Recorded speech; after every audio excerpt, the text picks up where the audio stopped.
Morning all of you. आज का जो टॉपिक हमारा जो हमने क्या था, ऑक्साइड ऑफ नाइट्रोजन। आज उसके बाद जो हम करेंगे अब oxo acid of nitrogen. Oxo acid of nitrogen.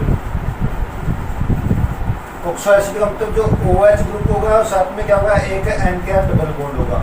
उस ग्रुप को हम क्या कहते हैं, OH ग्रुप और NO ग्रुप। उसको हम क्या कहते हैं, ऑक्सो ग्रुप के नाम से कहा जाता है। किसी भी जो एलिमेंट के आते हैं, जब क्या होगा, एक तो क्या होगा OH ग्रुप होगा और साथ में क्या होगा, एक उसके डबल बॉन्ड O होगा। उस ग्रुप को क्या कहते हैं, ऑक्सो एसिड के नाम से कहा जाता है। तो हमने पढ़ने किसके, नाइट्रोजन के। तो नाइट्रोजन के कौन कौन से ऑक्सो एसिड होते वो देखेंगे। इसमें नाइट्रोजन के अलग अलग हमारे कुछ ऑक्सो एसिड होते हैं, उनके बारे में पढ़ेंगे हमें। तो पहला जो इसमें है, पहला जो हमारा इसमें HNO2, उसको क्या कहते हैं, नाइट्रस एसिड। नाइट्रस एसिड के नाम से कहा जाता है HNO2 को। HNO2 नाइट्रस एसिड होगा इसका। अब इसमें क्या होगा, एक तो HO N double bond O, ये इसका स्ट्रक्चर होगा। क्या होगा, OH जो का N डबल बॉन्ड होगा। मैंने बोला था एक तो डबल बॉन्ड होगा इसमें, एक क्या होगा OH ग्रुप होगा। अब इसमें एक तो OH होगा, एक क्या होगा डबल बॉन्ड हो गया। तो ये कंडीशन सब के अंदर अप्लाई होगी। तो होगा, अब इसका ऑक्सीडेशन नंबर कितना होगा, ऑक्सीडेशन नंबर। अब देखोगे इसका तो -2 होगा, इसका देखो तो -1। तो कितना है ये, उसके अनुसार निकालें तो +3 ऑक्सीडेशन स्टेट होगी इसकी। तो क्या बताएंगे हमें, नाइट्रस एसिड में HNO2 में N की ऑक्सीजन स्टेट कितनी होगी, +3 होगी। डबल बॉन्ड का -2, सिंगल बॉन्ड का -1, दोनों को मान करके उस साइड लेंगे तो +3 इसकी ऑक्सीजन स्टेट होगी। होगा इसका। और ये क्या होगा, अनस्टेबल होगा। अनस्टेबल मतलब डिकम्पोज हो जाता है, टूट जाता है, अनस्टेबल होगा ये। तो ये इसके क्या था, ये हमारा पहला ऑक्सो एसिड। तो क्या था इसका नाम है, उसका नाम है HNO2 नाम का इसका नाइट्रस एसिड है। इसमें HNO और जो क्या होगा, एक तो OH होगा, एक क्या NO ग्रुप होगा, N डबल बॉन्ड होगा। ऑक्सीडेशन नंबर कितना होगा इसका, वो कितना होगा, +3 हो, क्योंकि इसके O पे -2, इस पर -2। तो उसको कैलकुलेट करके करिए, +3 ऑक्सीजन स्टेट होगी। और ये क्या होगा हमारा, अनस्टेबल होगा। अनस्टेबल कहेंगे इसको। ये होगा इसका, होगा इसका।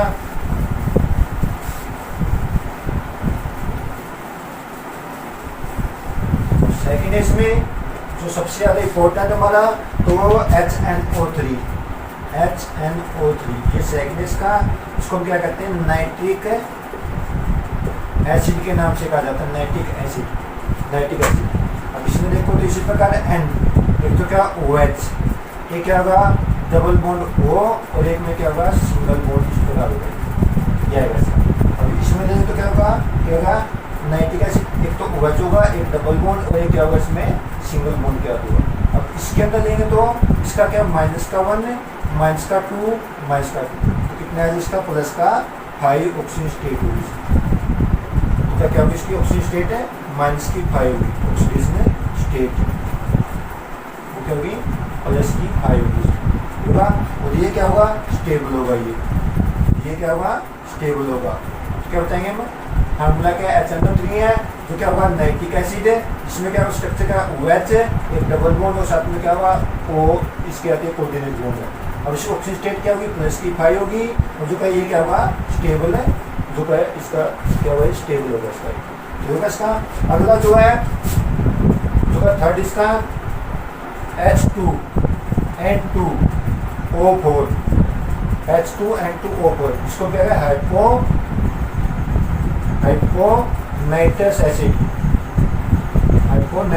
के नाम से कहा जाता है इसको, हाइपोनाइट्रस एसिड। इसमें क्या होगा, N double bond N, OH और ये OH। इसमें जो मैंने बोला था O की जगह हमारे क्या है, N डबल बॉन्ड है इसमें। तो ये इसका क्या होगा, हाइपोनाइट्रस एसिड होगा। इसका ऑक्सीजन नंबर कितना होगा, ऑक्सीडेशन नंबर। अब देखो इसका OH है, तो इसका -1, तो कितना है इसका, ये -2 होगा। तो इसके अनुसार क्या होगा इसका, -2 इसका 2 ऑक्सीजन स्टेट। और ये भी क्या होगा, अनस्टेबल होगा, अनस्टेबल। तो क्या होगा इसका, H2N2O4 है। इसको हम हाइपोनाइट्रस एसिड के नाम से कहते हैं, हाइपोनाइट्रस एसिड। होगा इसका फार्मूला क्या है, N डबल बॉन्ड N, एक OH इसके भी क्या एक इसके ये होगा, ऑक्सीजन नंबर क्या होगा इसका, और इसका 2 होगा, और ये क्या होगा अनस्टेबल होगा, ये होता जाएगा होगा इसका। तो नेक्स्ट इसमें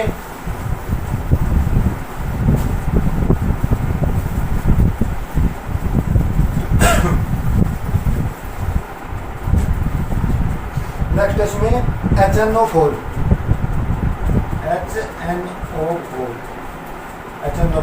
इसका पर नाइट्रिक एसिड, पर नाइट्रिक एसिड के नाम से कहा जाता है इसको, पर नाइट्रिक एसिड। फार्मूला क्या होगा इसका, NOOH, इसका डबल बॉन्ड O, और ये क्या होगा CO, इसको क्या पर नाइट्रिक एसिड क्या होगा, OH ON double bond O, और ये क्या होगा सिंगल बॉन्ड होगा।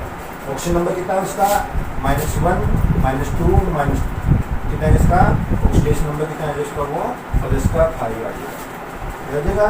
आगे ये भी क्या होगा अनस्टेबल होगा, ये भी क्या होगा अनस्टेबल होगा। तो ये आपको जो पेपर है पर के कंडीशन में होता है, ये बॉन्ड जल्दी प्रूव करके इसकी कंडीशन क्या होगा अनस्टेबल होगा।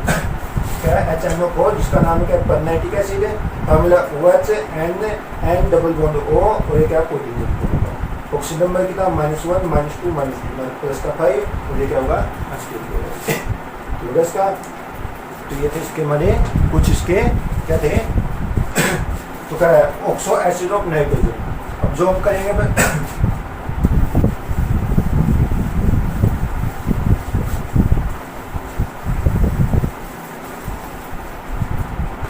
तो सबसे मेन हमारे केस में HNO3, उसको क्या करते हैं नाइट्रिक एसिड, इसके बारे में पढ़े हम नाइट्रिक एसिड और जो HNO3 जिसका फार्मूला है।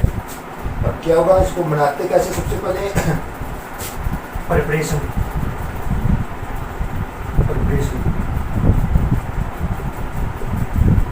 में क्या होगा, सबसे पहले लैब के अंदर कैसे बनाते, लैब प्रिपरेशन के नाम से कहा जाता है, लैब प्रिपरेशन, लैब में कैसे बनाया जाएगा। इसका पहला तरीका है कि सोडियम नाइट्रेट NaNO3 प्लस उसके हमने कहा H2SO4 के साथ सोडियम नाइट्रेट लिया H2SO4 किस टेम्परेचर पर, 425 से 475 केल्विन टेम्परेचर और हीट करने पर। तो क्या होगा इसमें एक तो क्या NaNO3 और H2SO4 425 से 475 केल्विन और हीट करने पर क्या होगा NaHSO4 और साथ में क्या जाएगा HNO3, ये होगा इसका। तो सोडियम नाइट्रेट की H2SO4 के रिएक्शन के 425 से 475 केल्विन पर हीट करने पर NaHSO4 क्या होगा HNO3 बनेगा, तो होगा इसका दिखाएंगे हमें।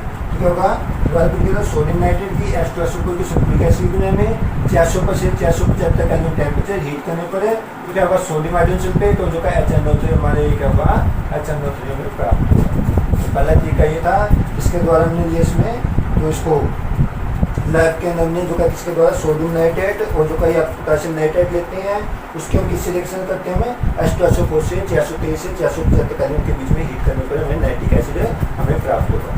सेकंड इसका तो कमर्शियल प्रिपरेशन, ये तो क्या था लैब के अंदर।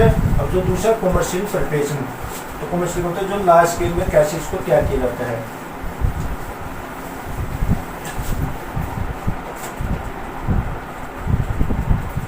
कमर्शियल प्रिपरेशन,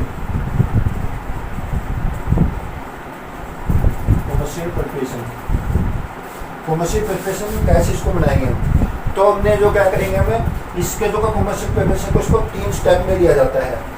कितने स्टेप में लिया जाता है इसको, स्टेप 3 में बनाया जाता है। तो स्टेप पहला स्टेप तो हम क्या करते हैं, पहले स्टेप में oxidation of ammonia, oxidation of ammonia को हम क्या करेंगे ऑक्सीडेशन करेंगे।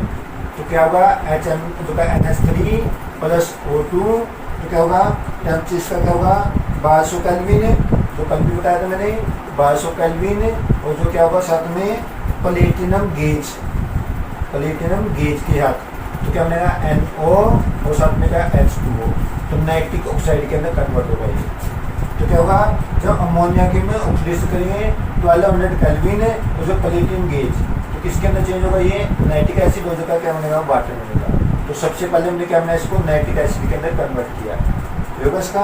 अब जो सेकंड स्टेप में क्या होगा, जो nitric NaOA NO plus O2 nitric acid plus O2 तो किसमें चेंज होगा, ये NO2 के अंदर चेंज होगा। ये NO2 के अंदर तो क्या होगा, नाइट्रिक एसिड प्लस O2 किसमें चेंज होगा, वो नाइट्रोजन डाइऑक्साइड के अंदर कन्वर्ट होगा। ये होगा इसका। अब तो क्या होगा, अब जो सेकंड स्टेप क्या है, NO2 प्लस O2 किसमें चेंज होगा, NO2 में चेंज हो गया। ये इसका स्टेप सेकंड। तुमने क्या किया, पहले स्टेप में तो अमोनिया का ऑक्सीडेशन करके नाइट्रिक एसिड है, जो नाइट्रिक ऑक्साइड बनाया, नाइट्रिक ऑक्साइड को भी हमने ऑक्सीडेशन करके तो क्या होगा, नाइट्रेट जो का नाइट्रोजन है जो का डाइऑक्साइड में कन्वर्ट कर दिया। स्टेप थ्री में क्या, जो NO2 है वो क्या है, वाटर के साथ H2O के साथ रिएक्शन करेगा। तो उसके रिएक्शन करके तो क्या होगा, इसमें जो का क्या होगा, इसमें 2HNO3 इसके 2 मॉलिक्यूल 2HNO3 ये होगा, और प्लस क्या है इसका, ये NO। तो ये जो नाइट्रिक ऑक्साइड है ये दोबारा हमारे यहाँ यूज होगा सेकेंड स्टेप में। इसका कारण इसको लास्ट स्केल में बनाया जाता है। तो दोबारा पहले स्टेप में तो हमने अमोनिया के ऑक्सीडेशन किया, बायोकेमिकल में प्लेटिंग गेज किया जाता है, क्या NO के अंदर चेंज है और वाटर में हमारा। तो सेकेंड स्टेप में क्या किया हमने, NO प्लस O2 तो किसके अंदर चेंज है, वो NO2 के अंदर चेंज हुआ। ये हुआ। थर्ड स्टेप में क्या, जो NO2 है वाटर का रिएक्शन करके तो नाइट्रिक जो का एसिड और जो का NO में जो ये NO दोबारा इसमें सेकेंड स्टेप में यूज किया जाएगा, जिसके द्वारा में जो का नाइट्रिक एसिड में लार्ज स्केल में ऑब्टेन होगा। होगा इसका। अब इसको जो क्या करने में, तो ये जो हमारा क्या होता है, इसमें क्या होता है, वाटर की जो का कुछ मात्रा यानी प्रेजेंट होती है, उसको हम क्या करते हैं, डिस्टिलेशन करते हैं। उसको हम क्या करेंगे, तो इसको मोर कंसंट्रेट बनाने के लिए मतलब ये क्या होता है, 68% क्या होता है, कंसंट्रेट होता है। 68% है कंसंट्रेट जो हमारे इस प्रोसेस के द्वारा प्राप्त होते हैं। इस प्रोसेस को क्या कहते हैं, ओसवाल्ड प्रोसेस के नाम से कहा जाता है। जो अमोनिया जो अमोनिया से जो नाइट्रिक एसिड बनाने की जो प्रोसेस होती है उसको क्या कहते हैं, ओसवाल्ड प्रोसेस के नाम से कहा जाता है। होगा इसका। अब इसमें क्या होगा, यानी जो का इसमें कितना प्योर मिला हमें, 68%। इसको और ज़्यादा प्योर करने के लिए क्या करते हैं, जो HNO3 प्लस H2SO4 उसका हम क्या करते हैं, फ्रैक्शनल डिस्टिलेशन करते हैं। फ्रैक्शनल डिस्टिलेशन में जो HNO3 है वो क्या होगा हमारा, उसमें प्योर होगा, मतलब उसमें जो इम्प्योरिटी जैसे वाटर की है वो क्या करेगा, ये अब्जॉर्ब कर देगा। उसके बाद हम इसको प्योर प्राप्त करते हैं, बिल्कुल प्योर करेंगे। ये होगा इसका। तो ये थी इसकी प्रिपरेशन है।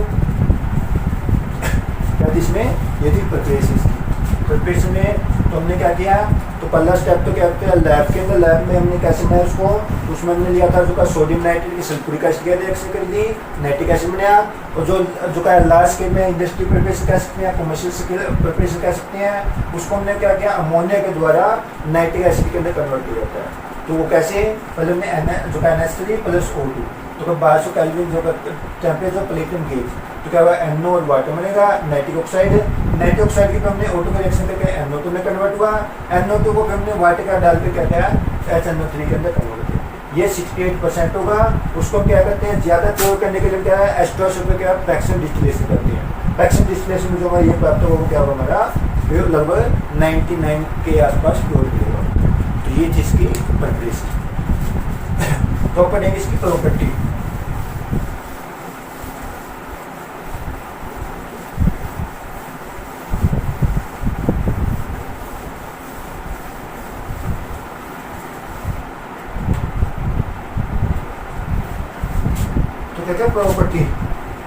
प्रॉपर्टी में सबसे पहले पढ़े फिजिकल प्रॉपर्टी।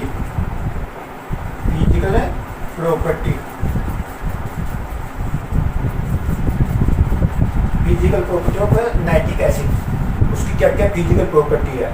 सबसे पहले में जो पहला पॉइंट है इसमें तो क्या होगा, कलरलेस जो का फ्यूमिंग और पंजेंट स्मेलिंग लिक्विड होगा। मतलब क्या होगा, ये पहला पॉइंट है, ये जो नाइट्रिक एसिड हमारा एक तो कलरलेस होगा, कोई कलर नहीं होता इसका, और जो का पंजेंट स्मेल जैसे मैंने बताया था ना, अमोनिया की पंजेंट स्मेल थी, इस पर इसकी क्या होती है, पंजेंट स्मेल होती है। और साथ में क्या होगा, फ्यूमिंग टाइप में होगा, एंड फ्यूमिंग लिक्विड थोड़ा जाग टाइप में होगा। फ्यूमिंग का मतलब जाग टाइप, फ्यूमिंग लिक्विड होगा ये होगा इसका। जब इसको हमने क्या कर दिया एयर के अंदर यानी सनलाइट की प्रेजेंस में ले लिया, सनलाइट की प्रेजेंस में, उसका सनलाइट की प्रेजेंस में क्या चाहिए तो इसका कलरलेस है, कलरलेस है ये सनलाइट की प्रेजेंस में। तो किसके अंदर चेंज होगा वो चेंज होगा तो क्या जो येलोइश कलर में चेंज होगा, येलोइश कलर के अंदर चेंज होगा ये होगा इसका। तो कलरलेस को जो सनलाइट की प्रेजेंस में जब हीरो करें तो क्या होगा येलोइश कलर के अंदर कन्वर्ट होगा, तो ये होगा। तो इसके द्वारा इन जो का सनलाइट की प्रेजेंस डिकम्पोज होके कहते हैं येलो कलर में, जो किसका होता है ये बनता है इसमें जो का नाइट्रोजन डाइऑक्साइड मतलब जो HNO3 हीट करने पे क्या होगा NO2 प्लस वाटर के अंदर कन्वर्ट हो, इसके कारण इसका क्या होता है येलो से कलर बनता है। क्लियर पहला पॉइंट दोबारा क्लियर करता हूँ कि जो HNO3 कलरलेस है, पंजेंट स्मेल होगी और फ्यूमिंग लिक्विड होगा और साथ में क्या होगा कलरलेस होगा, क्या था फ्यूमिंग लिक्विड होगा। जब क्या करते हैं इसको हम सनलाइट की प्रेजेंस में लेते हैं तो ये किसमें वो येलोइश कलर में चेंज होता है। क्यों होता है क्योंकि जो नाइट्रोजन जो का हमारा नाइट्रिक एसिड डिकम्पोज होकर किसमें NO2 और क्या बनेगा वो वाटर के अंदर कलर होगा, जो NO2 क्या होता है येलो से कलर होता है, इसके कारण इसको येलो कलर में बताया जाता है जब सनलाइट की प्रेजेंस लेते हैं। ये होगा इसका बॉइलिंग पॉइंट कितना, सेकंड पॉइंट इसका बॉइलिंग पॉइंट क्या होगा इसका होगा 355.6 केल्विन। बॉइलिंग पॉइंट कितना 355.6 केल्विन होगा। और जो का फ्रीजिंग पॉइंट कितना होगा इसका, फ्रीजिंग पॉइंट तो कितना होगा इसका 231.4 केल्विन होगा। बॉइलिंग पॉइंट तो कितना 355.6 है और फ्रीजिंग पॉइंट कितना 231.4 केल्विन। ये इसका एक का तो बॉइलिंग पॉइंट 355.6 है और फ्रीजिंग पॉइंट कितना 231.4 केल्विन होगा। और ये क्या होगा थर्ड पॉइंट इसका स्ट्रॉन्ग एसिड होगा, स्ट्रॉन्ग कोलेजिव एसिड, स्ट्रॉन्ग कोलेजिव तो ज़्यादा रिएक्टिव एसिड होगा ये। और जो स्किन पर तो हो गया तो क्या होगा ये तो पेनफुल जो का है कोलेजिव ऑन स्किन के प्रति क्या होगा वो तो का स्ट्रॉन्ग कोलेजिव होगा। एंड पेनफुल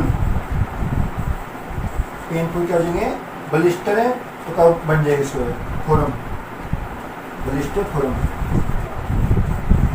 मतलब है जिसके ऊपर जब हमारे तो त्वचा पे गिर जाए तो उसमें क्या हो जाएंगे जैसे हमारे कहते हैं फोड़े पुंसी होती है उसके जख्म हो जाती है, तो उस प्रकार के जख्म इसके ऊपर हमारे जो त्वचा पे गिरा तो उसके जख्म बन जाएंगे। तो इसके कारण कहता है स्ट्रॉन्ग कोलेजिव होता है। तो इसका तो ये थी इसकी फिजिकल प्रॉपर्टी। अब करेंगे कुछ इसकी केमिकल प्रॉपर्टी। क्या करेंगे हमें केमिकल प्रॉपर्टी के बारे में पढ़ेंगे अब।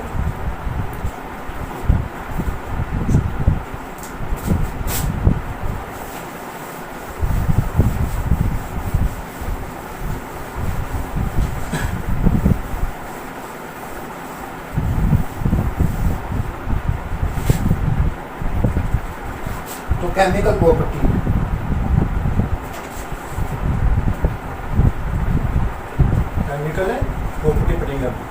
Chemical property of nitric acid.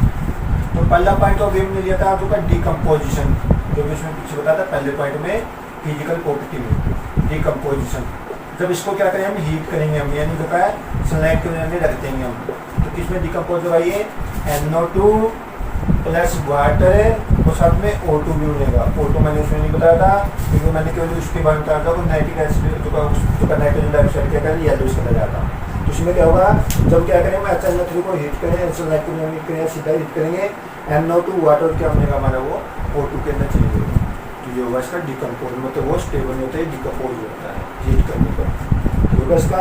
तो सेकेंड है ये जो HNO3 का मैंने स्ट्रक्चर पीछे बताया था N, तो कहता है ये तो OH है, एक कहता है डबल बॉन्ड O और एक कहता है ये सिंगल बॉन्ड। बेटा अब ये बॉन्ड इनके बीच से टूट जाएगा, बॉन्ड टूट के क्या देगा ये H+ देगा।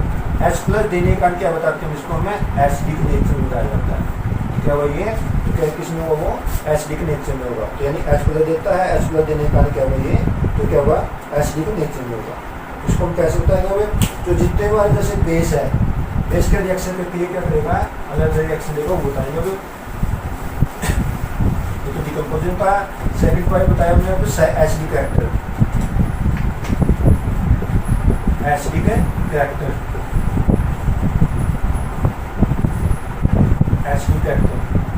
एसिडिक करेक्टर में क्या हुआ तुम्हारा, क्या इसमें जैसे HNO3 है, HNO3 प्लस वाटर, वो क्या देगा, एक तो NO2 पॉजिटिव है तो क्या होगा H3O पॉजिटिव, ये होगा इसका NO2 नेगेटिव और H3 पॉजिटिव, NO2 नेगेटिव, इसमें तो वो H नहीं है ना, तो ये तो NO2 नेगेटिव और H3O पॉजिटिव, तो ये होगा इसका। अब इसमें कुछ रिएक्शन बताइए, जैसे मान जो बेस है हाइड्रोक्साइड हो गया, ऑक्साइड हो गया, कार्बोनेट और बाइकार्बोनेट, तो उनका रिएक्शन करते सकते हैं। जैसे पहले NaOH प्लस HNO3, अब इसमें से क्या निकला है NO2 ये लोग है, तो एक तो हमारे कर दिया NaNO2, तो ये क्या देगा H2O, ये मिलेगा, तो क्या देगा NaNO3 NO3 होगा, NO3 H निकला तो यहाँ भी NO3 आएगा, H निकला हमारे NO3 नाइट्रेट आयन हो चुका है H3O पॉजिटिव। सोडियम में क्या बन गया, तो सोडियम नाइट्रेट और क्या बन गया इसमें वाटर बन गया। इसमें जो अगला है calcium oxide CaO plus HNO3, इसके रिएक्शन करके तो क्या होगा कैल्शियम नाइट्रेट CaNO3 की ट्वाइस और प्लस क्या होगा H2 होगा, कैल्शियम नाइट्रेट और क्या होगा वाटर के अंदर कन्वर्ट होगा। कैल्शियम ऑक्साइड है तो HNO3 का रिएक्शन करके कैल्शियम नाइट्रेट और क्या बनेगा वाटर के अंदर कन्वर्ट होगा। इसका नेक्स्ट है इसमें sodium carbonate Na2CO3, sodium carbonate plus HNO3, तो सोडियम कार्बोनेट और HNO3 तो क्या होगा 2NaNO3, यानी सोडियम कार्बोनेट है तो NaNO3, एक वाटर है और एक क्या देगा CO कार्बोनेट है तो इनमें CO2 भी बाहर निकलेगा। तो सोडियम कार्बोनेट को जब क्या करेंगे HNO3 के रिएक्शन करेंगे तो क्या एक तो सोडियम नाइट्रेट है, वाटर जो क्या बनेगा CO2 गैस निकलेगा। इसका नेक्स्ट इसमें sodium bicarbonate NaCO3 plus HNO3, ये तो सोडियम कार्बोनेट है, ये सोडियम बाइकार्बोनेट है हाइड्रोजन कार्बोनेट, उसकी रिएक्शन पे तो सेम इसी प्रकार एक तो NaNO3 सोडियम नाइट्रेट है, एक क्या वाटर है और एक क्या होगा CO2 के अंदर कन्वर्ट होगा, तो सोडियम नाइट्रेट है और जो क्या वाटर है और जो क्या CO2 के अंदर कन्वर्ट होगा। इस प्रकार ये क्या होंगे उसकी एसिडिक नेचर को शो करता है। यानी क्या होगा जितने मान जैसे क्या हाइड्रोक्साइड हो गया, ऑक्साइड हो गया, कार्बोनेट और बाइकार्बोनेट, सब क्या रिएक्शन करके उनके अलग अलग नाइट्रेट बनाना है, वाटर मोल बनाना है, कार्बोनेट और जो बाइकार्बोनेट में CO2 गैस को वो रिलीज करेगा। ये तो इसका एसिडिक नेचर, तो ये एसिड का काम करता है। और इसके बाद जो अगला टॉपिक हमारा ऑक्सीडेशन प्रॉपर्टी, वो करेंगे कल, थैंक यू।